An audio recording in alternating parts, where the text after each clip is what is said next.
नमस्कार दोस्तों, स्वागत है आपका आज के मुख्य समाचार में, जिसमें फटाफट से ले चलते हैं आपको सभी सुर्खियों की तरफ। लेकिन उससे पहले दोस्तों, अगर आप भी देश में बढ़ती महंगाई के लिए भाजपा को जिम्मेदार मानते हैं तो वीडियो को लाइक करके अपना समर्थन जरूर दर्ज कराइए दोस्तों। और दोस्तों, सुर्खियों में आगे बढ़ने से पहले लाल बटन को दबा के चैनल को सब्सक्राइब कीजिए और घंटी बजाकर कमेंट में लिखिए जय हिंद। फटाफट से चलते हैं सुर्खियों की तरफ। महाराष्ट्र में देवेंद्र फडणवीस ने राज्यपाल से किया फ्लोर टेस्ट बुलाने का अनुरोध। सुप्रीम कोर्ट जाने की तैयारी में उद्धव गुट। कन्हैया अमर रहे के नारों के बीच घर लाया गया शव, पुलिस के खिलाफ आक्रोश। उदयपुर में कन्हैया की हत्या पर जबरदस्त, लोगों में गुस्सा। ममता बनर्जी ने कहा, मैं भाजपा कार्यकर्ताओं को नौकरी क्यों दूं। अग्निपथ योजना को लेकर केंद्र की चिट्ठी पर ममता बनर्जी का पलटवार। कोरोना ने बढ़ाई टेंशन, एक ही दिन में बढ़ गए 25% तक मरीज, 30 लोगों की मौत। कन्हैया लाल के अंतिम संस्कार में उमड़ी लोगों की भीड़, राजस्थान में धारा 144 लागू। उदयपुर की घटना पर यूपी में आक्रोश, मायावती ने जताई नाराजगी, गहलोत सरकार से की सख्त कार्रवाई की मांग। चौथे दिन भी विपक्ष का हंगामा, कहा महागठबंधन में आए नीतीश सरकार बनाए। महाराष्ट्र के राज्यपाल का शक्ति परीक्षण का आदेश गैर कानूनी है, संजय राउत ने भगत सिंह कोश्यारी पर दिया ये बयान। कांग्रेस ने भाजपा पर सार्वजनिक उपक्रमों को बेचने का लगाया आरोप, भाजपा को कहा बेचे जाओ पार्टी। मध्य प्रदेश में कांग्रेस ने कृषि मंत्री कमल पटेल का इस्तीफा मांगा, कृषि विभाग में कमीशन खोरी का आरोप। महाराष्ट्र में बीजेपी का तांगा महाराष्ट्र में पलटेगा, सामना के जरिए शिवसेना का निशाना। उदयपुर हत्याकांड पर जमीयत उलेमाए हिंद की प्रतिक्रिया, कही ये बड़ी बात। 1 जुलाई से single use plastic ban, plastic straw के साथ प्रोडक्ट नहीं बेच पाएंगी कंपनियां। तो दोस्तों, ये थी दिन भर कुछ बेहद जरूरी और बड़ी सुर्खियां। आप फटाफट से रुक करते हैं कुछ मुख्य खबरों की तरफ। लेकिन उससे पहले फिर से आपसे निवेदन दोस्तों, वीडियो को लाइक करके चैनल सब्सक्राइब करके घंटी बजाकर कमेंट में जय हिंद लिखना मत भूलिएगा। दोस्तों, रुक करते हैं दूसरी जरूरी और बड़ी खबर की तरफ, जिसमें आपको बता दें कि भाजपा कार्यकर्ताओं को नौकरी क्यों दो। ममता बनर्जी ने अग्निपथ योजना को लेकर केंद्र की चिट्ठी पर दो टूक कहा। जी हाँ दोस्तों, अग्निपथ योजना का विरोध जारी है और विपक्षी दल इस योजना के खिलाफ लगातार आवाज उठा रहे हैं। और इसी बीच पश्चिम बंगाल की मुख्यमंत्री ममता बनर्जी ने केंद्र सरकार पर करारा हमला बोला। उन्होंने अग्निवीरों को भाजपा कार्यकर्ता बताया है और कहा है कि मैं भाजपा के लोगों को नौकरी क्यों दूं। इससे पहले ममता बनर्जी भाजपा पर अग्निपथ योजना के जरिए सशस्त्र कैडर तैयार करने का आरोप भी लगा चुकी है।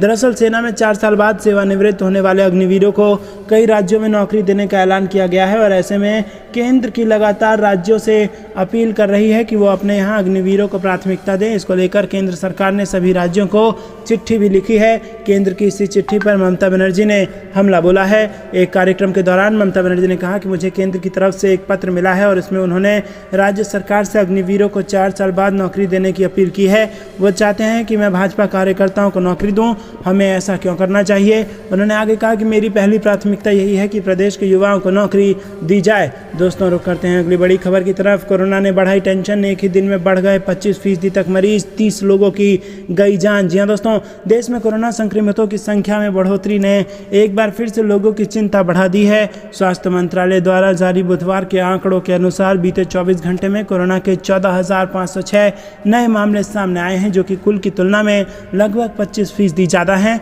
वहीं इस दौरान 30 मरीजों की जान चली गई है। और बता दें कि कल के आंकड़े में 11,793 मामले सामने आए थे और 27 मरीजों की मौत हुई थी। हालांकि बीते 24 घंटे में 11,574 लोग डिस्चार्ज भी हुए हैं। देश में सक्रिय मरीजों की संख्या 99,602 हो गई है, जो कि कल की तुलना में 2,902 ज़्यादा है। महामारी की शुरुआत से लेकर अब तक कुल 52,50,077 लोगों की मौत हुई है। दोस्तों, दिल्ली में कोरोना के मामले में एक बार फिर से टेंशन बढ़ गई है और बीते 24 घंटे में 874 नए मरीज सामने आए हैं।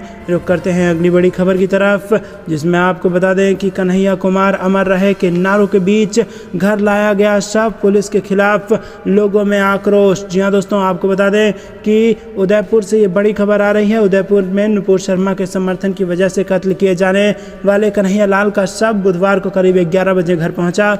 MB अस्पताल में पोस्टमार्टम के बाद सबको परिजनों के हवाले कर दिया गया और कड़ी सुरक्षा के बीच कन्हैया का शव घर पहुंचा तो वहां बड़ी संख्या में लोग जुट गए। लोगों ने पुलिस के खिलाफ भी आक्रोश जाहिर किया और दोषियों को फांसी देने की सजा की मांग की। कन्हैया के घर पर चीख पुकार मची हुई है। परिजन और और रिश्तेदारों का रो रो कर बुरा हाल है। कन्हैया के बेटे को रोते देख वहां मौजूद सभी लोगों की आंखें नम हो गई।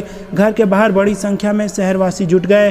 कहीं पैर रखने की जगह नहीं थी। चीख पुकार के बीच भीड़ ने नारेबाजी शुरू कर दी। सुरक्षा व्यवस्था बनाए रखने के लिए आसपास बड़ी संख्या में पुलिस कर्मियों को तैनात रखा गया है। दोस्तों रुक करते हैं अगली बड़ी खबर की तरफ। देवेंद्र फडणवीस ने राज्यपाल से किया फ्लोर टेस्ट बुलाने का अनुरोध। सुप्रीम कोर्ट जाने की तैयारी में जुटा उद्धव गुट। जी हां दोस्तों, पूर्व मुख्यमंत्री व भाजपा नेता देवेंद्र फडणवीस ने मंगलवार रात राजभवन में महाराष्ट्र के राज्यपाल भगत सिंह कोश्यारी से मुलाकात कर फ्लोर टेस्ट कराने की मांग की। हालांकि राज्यपाल ने अभी तक इस मुद्दे पर कोई फैसला नहीं लिया है। बता दें कि शिवसेना विधायक एकनाथ शिंदे की बगावत से महाराष्ट्र में उत्पन्न राजनीतिक संकट में एक सप्ताह तक इंतजार करने के बाद भारतीय जनता पार्टी अब हरकत में दिख रही है। फडणवीस रात करीब 10 बजे राजभवन पहुंचे और कोश्यारी से मुलाकात की। फडणवीस ने संवाददाताओं से कहा कि हमने राज्य में मौजूदा राजनीतिक घटनाक्रम का हवाला देते हुए राज्यपाल को एक पत्र सौंपा और हमने राज्यपाल कोश्यारी से मुख्यमंत्री उद्धव ठाकरे से विधानसभा में बहुमत साबित करने के लिए कहने का अनुरोध किया। उन्होंने कहा कि हमने कोश्यारी को बताया कि उद्धव ठाकरे के नेतृत्व वाली सरकार अल्पमत में है, क्योंकि शिवसेना के 39 विधायक कांग्रेस और राकांपा से नाता तोड़ना चाहते हैं। दोस्तों रुक करते हैं अगली बड़ी खबर की तरफ। विधानसभा में बीजेपी विधायक ने नीतीश सरकार पर बोला हमला, कहा बिहार की कट गई नाक। जी हाँ दोस्तों, बिहार विधानसभा में मंगलवार को बीजेपी विधायक ने नीतीश सरकार को घेरा और बीजेपी विधायक अरुण शंकर प्रसाद ने कहा कि बिहार की नाक कट रही है। आखिर हम निचले पायदान पर कैसे पहुंच गए? सर्वे में पाया गया है कि 62% घरों में ही शौचालय है, 38% घरों में शौचालय नहीं है और इसमें बड़े स्तर पर भ्रष्टाचार है। आखिर सरकार क्या कर रही है? इस पर ग्रामीण विकास मंत्री श्रवण कुमार ने सदन में बताया कि हम लगातार प्रयास कर रहे हैं। श्रवण कुमार ने सदन में बताया कि हम लगातार प्रयास कर रहे हैं। जांच कराकर 40,000 शौचालय निर्माण में गड़बड़ी पकड़ी गई है। ग्रामीण विकास मंत्री ने बताया कि शौचालय के बिना अब कोई न रहे, इस पर सरकार काम कर रही है। 9,000 सार्वजनिक शौचालय बनाए गए हैं। अधिकांश अनुसूचित जाति जनजाति के लोगों में शौचालय की कमी है। 77% घरों में शौचालय है और हमारी कोशिश है कि सभी के घरों में शौचालय हो। बीजेपी विधायक अरुण शंकर प्रसाद के यह कहने पर कि बिहार की नाक कट रही है, आखिर बीजेपी भी तो सरकार में है, इस पर विधानसभा अध्यक्ष ने ऐतराज जताया और कहा कि इसका कोई मतलब नहीं, आप बैठिए, दूसरा कोई पूरक हो तो पूछिए। दोस्तों रुक करते हैं अगली बड़ी। बिहार के जिस स्वास्थ्य केंद्र में लगी थी पीएम मोदी और राहुल गांधी को कोरोना वैक्सीन, वहां अब मुर्दे को दिया गया बूस्टर डोज। बिहार विधानसभा में पहली बार ऐसा विरोध, पक्ष और विपक्ष दोनों के विधायक चले गए सदन से बाहर। बिहार में अग्निपथ के लेकर जबरदस्त बवाल।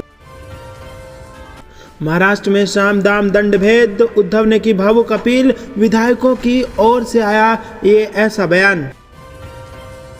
कोरोना ने बढ़ाई चिंता, आगामी त्योहारों के मद्देनजर स्वास्थ्य सचिव ने सभी राज्यों को लिखा पत्र। मुंबई हाई के पास अरब सागर में ओएनजीसी के हेलीकॉप्टर की आपात लैंडिंग, 6 लोगों की बचाई गई जान। रुपए में गिरावट को लेकर केंद्र सरकार पर राहुल गांधी ने कसा तंज। कांग्रेस सांसद राहुल गांधी ने डॉलर के मुकाबले रुपए के कमजोर होने को बनाया मुद्दा। जमीयत उलेमाए हिंद ने सुप्रीम कोर्ट में दाखिल किया जवाब, सरकार की कार्रवाई को बताया अवैध, बुलडोजर एक्शन पर घिर सकती है सरकार। तेजस्वी के ऐलान के बाद नीतीश कुमार की पार्टी के मंत्री विधायक भी नहीं पहुंचे सदन। महाराष्ट्र संकट पर छलका कमलनाथ का दर्द, कहा मैं भी मुख्यमंत्री था, सौदेबाजी कर सकता था। उदयपुर हत्याकांड पर बवाल, गहलोत सरकार ने बुलाई हाई लेवल मीटिंग, इंटरनेट बंद। शिंदे के पास नहीं है बहुमत का जादुई आंकड़ा, सुप्रिया सुले बोली मुझे सीएम ठाकरे पर है गर्व। दोस्तों महाराष्ट्र के चुनाव से लगातार आ रही हैं बड़ी खबरें। सरकार का एक और बड़ा फैसला, सिंगल यूज प्लास्टिक पर केंद्र सरकार ने 1 जुलाई से लगाया प्रतिबंध। रुपए में जोरदार गिरावट, डॉलर के मुकाबले 78 रुपये 59 पैसे के रिकॉर्ड निचले स्तर तक गिरा रुपया। सरकार और रुपए के बीच में कंपटीशन चल रहा है। रुपए में गिरावट को लेकर राहुल गांधी का पीएम मोदी पर तंज। कर्नाटक के मंत्री ने फिर उठाई अलग राज्य की मांग, बीजेपी को करना पड़ा शर्मिंदगी का सामना। ममता बनर्जी ने अग्निपथ योजना को बताया बड़ा स्कैम, कहा बीजेपी के डस्टबिन की जिम्मेदारी नहीं लेगी राज्य सरकार। मुकेश अंबानी ने रिलायंस जियो से दिया इस्तीफा, आकाश अंबानी बने कंपनी के नए चेयरमैन। कमलनाथ का बयान, हमारी सरकार विजन की तरह काम करेगी, टेलीविजन की तरह नहीं। केजरीवाल मॉडल की स्टडी करेगी बीजेपी, गुजरात से दिल्ली आएगी टीम।